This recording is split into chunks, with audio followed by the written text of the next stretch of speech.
This is Hotline to the 108th Assembly District. Each week at this time, Assemblyman Steve McLaughlin uses this public service forum to report to his constituents in Albany, Rensselaer, Columbia, and Greene counties.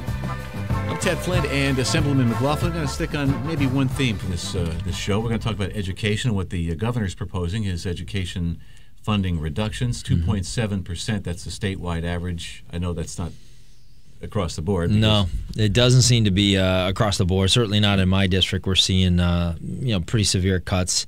A lot of districts are saying the same thing. There's a lot of real pain out there, and the districts are struggling mightily to overcome it.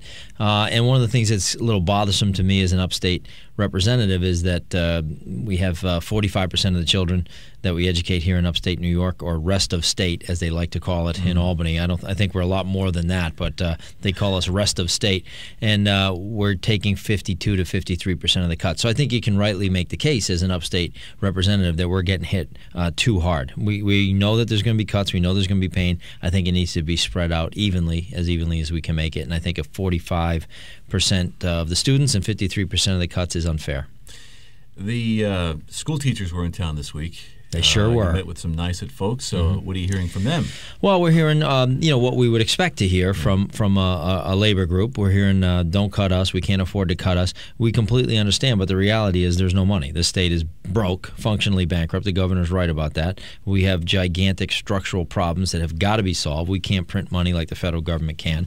We have to fix this mess. So while we're sympathetic, the reality is this is really about mitigating the pain, not eliminating the pain, because that's not going to happen. We have to work together. I think it's a lot better when we pull in the same direction. So my message is fairly clear. I think everything needs to be on the table, including pay freezes, because the reality is that in the private sector, you'd probably be looking at a 10 or 20% cut plus layoffs.